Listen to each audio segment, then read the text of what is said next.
Hello guys, आज हम लोग डिटर्मिनेंट्स लेसन स्टार्ट करने वाले हैं। सो फर्स्ट ऑफ ऑल हम लोग डिटर्मिनेंट्स का रिप्रेजेंटेशन देखते हैं। हमने मैट्रिसेस तो पढ़ा ही रहेगा। सो कोई भी ये डिटर्मिनेंट का रिप्रेजेंटेशन है। जब भी एक स्क्वायर मैट्राइस होती है उसे हम लोग डिटर्मिनेंट बोलते हैं। सो उसके हम लोग n बाय n अगर हम लोग देखें तो इट विल बी 3/3, 2/2, 5/5। इस टाइप के रिप्रेजेंटेशन को हम लोग डिटर्मिनेंट बोलते हैं। दैट इज अ स्क्वायर मैट्राइस को हम लोग डिटर्मिनेंट बोलते हैं। सो फर्स्ट ऑफ ऑल ये क्या रिप्रेजेंट करता है? This represents row into column. तो अगर मुझे भी रो और कॉलम याद रखने में बहुत डिफिकल्टी होती थी तो मैंने एक ट्रिक देखी। अगर आपको रो याद करना है तो आप आर लिखो। आर का जो टेल है वो कैसे ऐसे एक्सपैंड हो रहा है, देयरफॉर इसे हम रो बोलते हैं। That is this is a row. And when you write C of column तो ये कैसे ऐसे नीचे आ रहा है। So you can say this is a column. So अब हम लोग नेम कर सकते हैं A B form the first row and A C form the first column. This forms the first row, this forms the first column. अब हम determinants का expansion देखेंगे। First we will see for 2/2। Let's say this is a 2/2 determinant. तो हमें expand कैसे करना है? पहले ऊपर जाओ, फिर राइट, फिर वापस से नीचे। So now you write it as AD minus BC। This is an expansion for 2/2 form of determinant. पहले ऊपर जाओ, राइट, देन नीचे। Now let's discuss about 3/3 form of determinant.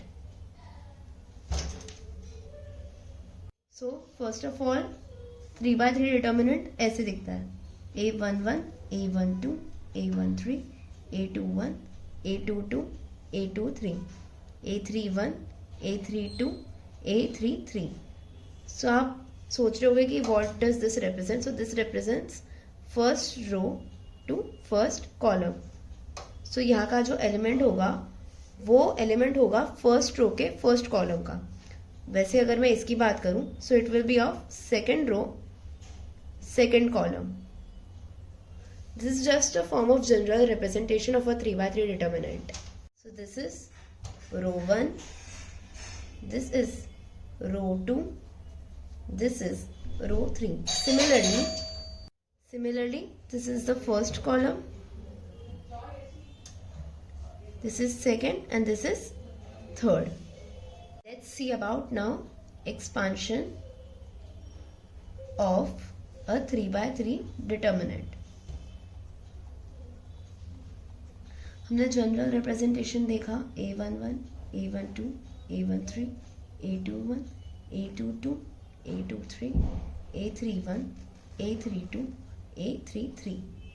सो जब भी हमें 3/3 फॉर्म का डिटर्मिनेंट का एक्सपेंशन निकालना होता है तो हम लोग फर्स्ट रो को पहले रेफर करेंगे। सो इट विल बी A11। अगर हमने A11 चूज किया तो हम उसके कंसिक्वेंटली रो और कॉलम को डिलीट करेंगे। सो मैंने ये कट कर दिया। तो अभी मेरे पास कितना मैट्राइस बचा है, सॉरी डिटर्मिनेंट बचा है, this part. So I will now right this part.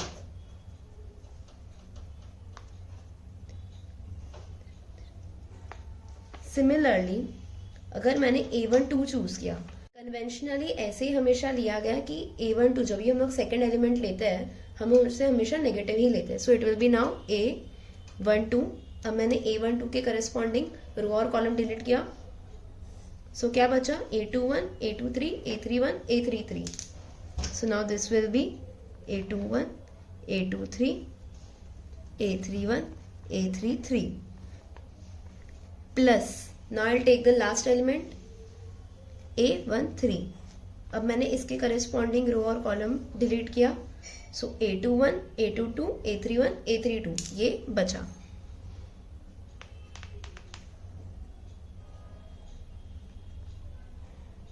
अब हमने 2/2 डिटर्मिनेंट सॉल्व करना तो सीखा ही था। पहले ऊपर जाओ, फिर राइट, फिर नीचे। तो मैं आपको फर्स्ट वाला एक्सपांड करके बताती हूँ।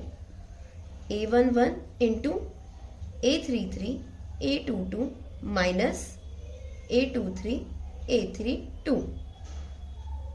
let's take an example to understand this in a better way. For example, let the determinant be 3 minus 2 4 1 2 1 0 1 minus 1. So first element हम पहले लेंगे 3 इंटू करस्पॉन्डिंग रो और कॉलम डिलीट किया, पहले ऊपर जाओ, राइट में जाओ, नीचे आओ. सो -1 इंटू 2 -1 इंटू 1. सो ये फर्स्ट एलिमेंट का हो गया. Now let's take the second element.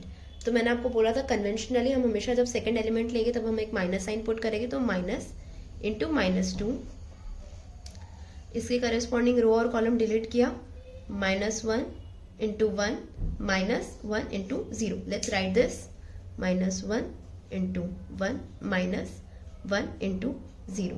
ये थोड़ा मेसी हो रहा है बट आप याद रखो, पहले ऊपर जाओ, पहले आप जो भी एलिमेंट चूज कर रहे हो उसके करस्पॉन्डिंग रो और कॉलम डिलीट करो, फिर जो बचा हुआ डिटर्मिनेंट है उसमें पहले ऊपर जाओ, फिर राइट, फिर नीचे. Now let's take the third element, +4 into पहले ऊपर, राइट, नीचे, 1 इंटू 1 -2 इंटू 0. अब हम इसे नॉर्मली बस सॉल्व करेंगे. 3 into -2 -1 +2 -1 -0 +4 1 -0. So 3 into -3 +2 into -1 +4 into 1 -9 -2 +4 -11 +4 -7. Also you can expand a determinant in any form. मैंने तो बस फर्स्ट रो लिया है, आप इसको सेकेंड रो, थर्ड रो या फर्स्ट कॉलम, सेकेंड कॉलम किसी के भी करस्पॉन्डिंग एक्सपांड कर सकते हो, but you will always get the same answer. आप ये खुद ट्राई करके देख सकते हो. You will always and always get the same answer. तो आपकी एक्सरसाइज 6.1 में एक और टाइप का क्वेश्चन दिया हुआ है जिसके अंदर आपको x की वैल्यू फाइंड आउट करनी है. So let's try. I am taking question number 2 का second part. 1x + 1 -1 3 -4 0 -5 3. This is equal to 0. Now you just have to normally expand it. So let's expand it. मैं सब steps repeat नहीं कर रही हूँ, आपको खुद भी ये करना आना चाहिए. So now we just have to expand this and equate it with 0. So 2 into 9 -20 -1 into -3 -0 plus x plus 1 into 5 -0. ये जनरली आप एक्सपांड करोगे तब आपको यही फॉर्मेट आएगा. So let's now solve it further. 2 into -11 -1 into -3 plus x plus 1 into 5. This is equal to 0. -22 plus 3 plus 5x plus 5 is equal to 0. 5x plus 8 minus 22 is equal to 0. 5x minus 14 is equal to 0. X is equal to 14 upon 5. So with this we have completed all the concepts which are related to exercise 6.1. You can try it and आप अपने doubts comment section में post कर सकते हो. So determinants की जो values होती है it shouldn't necessarily always be real. इसके अंदर iota, non real, irrational, rational कोई भी value आ सकती है.